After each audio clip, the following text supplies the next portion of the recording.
आज सुबह 11:30 बजे होगी बिहार की नई एनडीए सरकार की पहली cabinet meeting. CM Nitish Kumar की अध्यक्षता में होगी कैबिनेट की मीटिंग। बिहार में नई सरकार का गठन हुआ। 9वीं बार बिहार के मुख्यमंत्री बने नीतीश कुमार। नीतीश कुमार के साथ 8 मंत्रियों ने भी ली शपथ। बीजेपी प्रदेश अध्यक्ष सम्राट चौधरी, नेता प्रतिपक्ष रहे विजय सिन्हा को बनाया गया उप मुख्यमंत्री। राज्यपाल राजेंद्र विश्वनाथ आर्लेकर ने दोनों नेताओं को दिलाई पद और गोपनीयता की शपथ। शपथ ग्रहण के बाद बोले नीतीश कुमार, प्रधानमंत्री नरेंद्र मोदी का जताया आभार। नीतीश बोले, केंद्र और राज्य में एनडीए गठबंधन की सरकार होने से विकास कामों को मिलेगी गति। बिहार के मुख्यमंत्री नीतीश कुमार का बयान, इंडिया गठबंधन में नहीं हो रहा था कोई काम, अब मिल गई है मुक्ति, जहां पर थे वहीं पर आ गए। बीजेपी अध्यक्ष जेपी नड्डा बोले, नीतीश है बीजेपी के असली सहयोगी, उनके साथ लोकसभा चुनाव में हासिल करेंगे प्रचंड जीत। इंडिया गठबंधन पूरी तरीके से फेल। एबीपी न्यूज पर बोले बिहार के नए डिप्टी सीएम विजय सिन्हा, कहा बिहार में राम राज्य के लिए बदलाव था जरूरी, फिर से स्थापित हुआ सुशासन। बिहार के डिप्टी सीएम विजय सिन्हा का तेजस्वी यादव पर तंज, कहा तेजस्वी खिलाड़ी थे लेकिन अपने जीवन के खेल को खेल नहीं पाए, नई सरकार में मजबूती के साथ करेंगे काम। एबीपी न्यूज पर बोली बीजेपी नेता रेणु देवी, कहा गुंडे अब भाग गए नेपाल, नई सरकार के गठन के बाद बिहार से अपराधियों का सफाया होगा। बिहार में नई सरकार के गठन पर बोले राजीव प्रताप रूडी, जो बीजेपी के साथ अच्छा काम करेगा हम उसी के साथ रहेंगे। नई सरकार के गठन पर नीतीश को बधाई दी। बिहार के डिप्टी सीएम सम्राट चौधरी के पिता शकुनी चौधरी का बयान, जनता चाहेगी तो सम्राट सीएम भी बनेंगे, 20 साल की तपस्या का परिणाम। आरजेडी के राष्ट्रीय प्रधान महासचिव अब्दुल सिद्दीकी बोले कि नीतीश कुमार ने 9वीं बार पलटी मारी है, पलटी मारने के लिए उनको मिलना चाहिए भारत रत्न। बीजेपी खुद नीतीश पर भरोसा नहीं करती। बिहार के पूर्व डिप्टी सीएम तेजस्वी यादव का बयान, कहा इंडिया गठबंधन अभी भी मजबूत है, जनता देगी जवाब। नीतीश पहले भी आदरणीय थे और आज भी। बिहार के घटनाक्रम पर यूपी के मंत्री धर्मपाल सिंह ने कहा, नीतीश बीजेपी में आए हैं तो हमारी विचारधारा के साथ ही काम करेंगे। बिहार के डिप्टी सीएम बनते ही सम्राट चौधरी का दावा, बिहार में सभी सीटों पर होगी बीजेपी गठबंधन की जीत। लोकसभा चुनाव में जीत को लेकर पूरी तरीके से आश्वस्त। नीतीश सरकार में जेडीयू कोटे से मंत्री बने विजय कुमार चौधरी, शपथ ग्रहण के बाद बोले जब भी कोई जिम्मेदारी मिलती है उसे पूरी ईमानदारी के साथ निभाने की होती है कोशिश। बिहार के सियासी घटनाक्रम पर केंद्रीय मंत्री पशुपति पारस का बयान, कहा बिहार में होगा ज्यादा से ज्यादा विकास, केंद्र सरकार से मिलेगा पूरा सहयोग। आरपीआई प्रमुख रामदास आठवले का बयान, इंडिया गठबंधन का वही हाल होगा जो 14 और 19 में हुआ था। ममता केजरीवाल ने भी अकेले लड़ने का किया ऐलान। यूपी के कैबिनेट मंत्री संजय निषाद का नीतीश कुमार को लेकर बयान, कहा नीतीश ने बिहार की जनता के हित में लिया फैसला, अपनी सोच और विचारधारा में किया बदलाव। सम्राट चौधरी के डिप्टी सीएम बनने पर समर्थकों में खुशी की लहर, परिजनों को बधाई देने के लिए पहुंचे लोग, आतिशबाजी और पटाखे जलाकर खुशी जाहिर की। नीतीश कुमार के 9वीं बार सीएम बनने पर समर्थकों में खुशी है। कटिहार में जेडीयू कार्यकर्ताओं ने जुलूस निकालकर मिठाइयां बांटी, पटाखे जलाए। बिहार में एनडीए की सरकार बनने पर बीजेपी कार्यकर्ताओं ने मनाया जश्न। पटना में बीजेपी कार्यकर्ताओं ने गुलाल लगाकर बधाई दी, मिठाइयां भी बांटी। नीतीश का आरजेडी से नाता तोड़ने पर आरजेडी कार्यकर्ताओं में गुस्सा, राबड़ी आवास के बाहर इकट्ठा हुए कार्यकर्ता नीतीश कुमार के खिलाफ की नारेबाजी। बिहार के हाजीपुर में आरजेडी कार्यकर्ताओं का प्रदर्शन, नीतीश कुमार के खिलाफ जाहिर किया आक्रोश। एनडीए में शामिल होकर सरकार बनाने पर लगाया वादा खिलाफी का आरोप। बिहार में एनडीए सरकार के गठन पर बोले जगत गुरु रामभद्राचार्य, कहा नीतीश को वहां नहीं मिल रहा था सम्मान, पलटू राम अब राम जी के चरणों में पलट गया। कांग्रेस नेता आचार्य प्रमोद कृष्णम का बयान, नीतीश कुमार का इंडिया गठबंधन को छोड़कर जाना दुखद, अब मुझे नहीं लगता गठबंधन नाम की बची है कोई चीज। बिहार के सियासी घटनाक्रम पर बोले कांग्रेस अध्यक्ष मल्लिकार्जुन खड़गे। नीतीश कुमार ने गठबंधन के लोगों को अंधेरे में रखा, लालू यादव ने पहले ही जताई थी आशंका। नीतीश कुमार का एनडीए गठबंधन से नाता तोड़ने पर शरद पवार का बयान। पिछले 10 दिनों में कभी नहीं लगा कि नीतीश ऐसा कदम उठाएंगे। बिहार की जनता सिखाएगी नीतीश को सबक। असदुद्दीन ओवैसी ने बिहार के पूर्व डिप्टी सीएम तेजस्वी यादव को भी आड़े हाथों लेते हुए कहा, आपने भी तो हमारे 4 विधायक तोड़े थे, अब कैसा लग रहा है। कहा कि जो खेल खेलने वालों के साथ हो गया अब खेला। बिहार में सियासी फेरबदल को लेकर एआईएमआईएम चीफ असदुद्दीन ओवैसी ने कहा, नीतीश कुमार ने जनता को दिया धोखा। कहा वो तो अब नाम के सीएम होंगे, उन पर भरोसा नहीं करेगी जनता। कहा बिहार की जनता से वो माफी मांगे। जमीन के बदले नौकरी का मामला है। ईडी ने आरजेडी प्रमुख लालू प्रसाद यादव को आज पटना स्थित कार्यालय में पूछताछ के लिए बुलाया है। तेजस्वी यादव को 30 जनवरी को समन भेजा गया। गुजरात में दर्ज मानहानि केस में आरजेडी नेता तेजस्वी यादव की याचिका पर सुप्रीम कोर्ट में आज सुनवाई। पिछली सुनवाई में तेजस्वी ने कोर्ट में हलफनामा देकर अपना बयान दिया था वापस। मथुरा की शाही ईदगाह मस्जिद मामले में सुप्रीम कोर्ट में आज सुनवाई होगी। 16 जनवरी को सुप्रीम कोर्ट ने विवादित शाही ईदगाह के सर्वे पर रोक लगाई थी। इलाहाबाद हाई कोर्ट ने दिया था सर्वे का आदेश। एनसीपी के अजीत पवार खेमे के विधायकों की अयोग्यता पर आज सुप्रीम कोर्ट में सुनवाई है। शरद पवार गुट की अपील पर सुप्रीम कोर्ट ने स्पीकर को 31 जनवरी तक मामले को निपटारा करने का दिया था आदेश। फर्जी जाति प्रमाण पत्र मामले में कलकत्ता हाई कोर्ट के 2 जजों की लड़ाई पर सुप्रीम कोर्ट में सुनवाई आज। कलकत्ता हाई कोर्ट में सिंगल जज और डिवीजन बेंच की सुनवाई पर रोक। बंगाल सरकार के प्रभाव में काम करने का आरोप। शराब घोटाले के आरोपी दिल्ली के पूर्व डिप्टी सीएम मनीष सिसोदिया ने राउज एवेन्यू कोर्ट में लगाई गुहार। पत्नी से हर हफ्ते 2 दिन मिलने के लिए कस्टोडियल पैरोल मांगी। पश्चिम बंगाल से आज बिहार आएगी राहुल गांधी की भारत जोड़ो न्याय यात्रा। 2 दिन के अंदर 4 जिलों का दौरा करेंगे राहुल गांधी। आज बिहार के किशनगंज में प्रवेश करेगी राहुल की न्याय यात्रा। किशनगंज के बाद अररिया पहुंचेगी राहुल की न्याय यात्रा। अररिया में रैली भी करेंगे राहुल।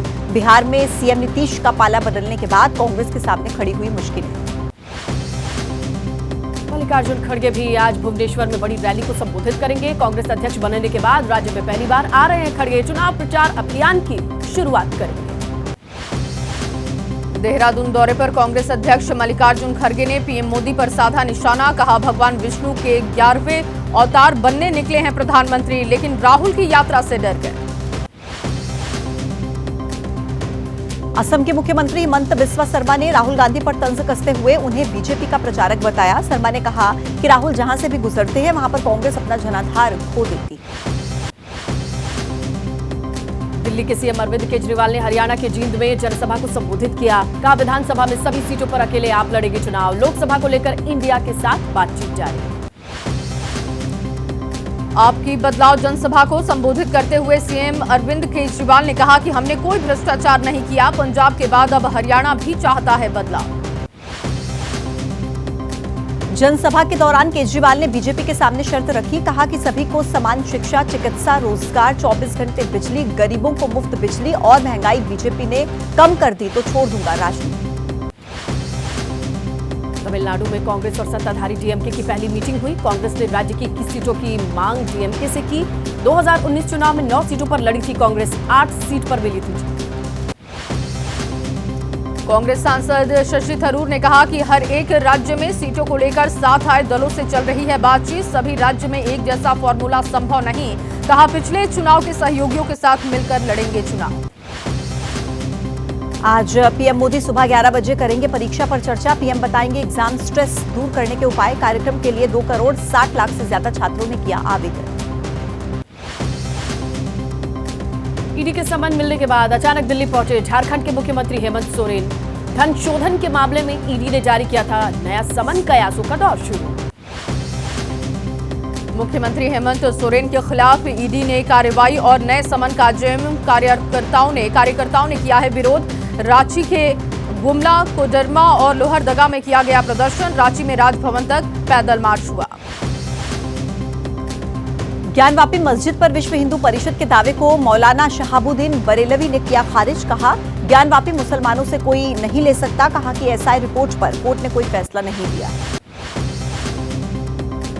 बीजेपी सांसद साक्षी महाराज ने कहा कि 22 जनवरी को रामलला की प्राण प्रतिष्ठा के बाद से खिसक रही ओवैसी की राजनीतिक जमीन। एएसआई सर्वे रिपोर्ट का हवाला देते हुए कहा अयोध्या के बाद अब काशी और मथुरा की बात। मेरठ मेडिकल कॉलेज के दीक्षांत समारोह में यूपी के डिप्टी सीएम ब्रजेश पाठक ने केंद्र की मोदी सरकार की तारीफ की। कहा देश में चल रही है मोदी की लहर, इस बार यूपी में 80 की 80 सीटें जीतेंगे। मेरठ पहुंचे डिप्टी सीएम ब्रजेश पाठक ने नीतीश कुमार के एनडीए में आने को लेकर कहा कि मोदी के नेतृत्व में विश्वास, सभी बीजेपी से जुड़ना चाहते हैं। कहा यूपी में अब नहीं होते दंगे। ब्रजेश पाठक ने अखिलेश यादव पर तंज कसा। कहा कि समाजवादी पार्टी की सरकार के दौरान हुई गुंडागर्दी को भूलेंगे नहीं लोग। कहा पड़ोसी मुल्क आंख दिखाएगा तो लखनऊ में बन रही ब्रह्मोस जवाब देगी। यूपी के सीतापुर में आयोजित जनसभा को संबोधित करने पहुंचे सुभाषपा अध्यक्ष ओपी राजभर। बाल बाल बचे, अचानक मंच का पिछला हिस्सा टूटा, कई कार्यकर्ता गिरे। राजस्थान के उदयपुर में पकड़ा गया फर्जी अफसर। खुद को आईपीएस अफसर बता रहा था सुनील सांखला।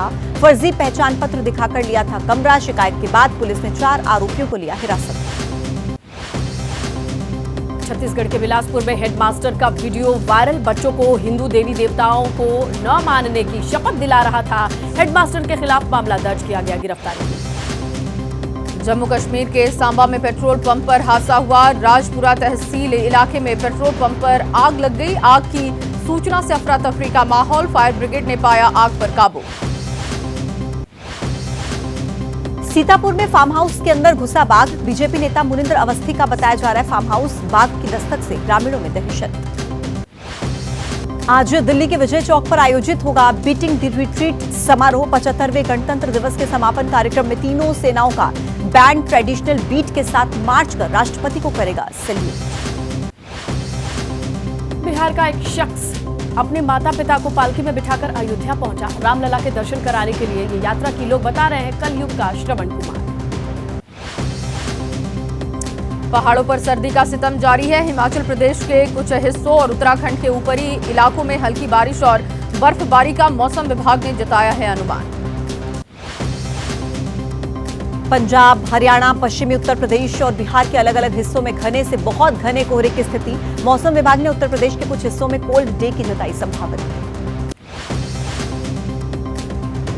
वहीं बिहार में भी ठंड का प्रकोप जारी है। आज बिहार के कुछ हिस्सों में कोल्ड डे का अनुमान। गंभीर शीतलहर की स्थिति से बढ़ सकती है ठिठुरन। अगले 2 दिन तक ठंड से राहत मिलेगी।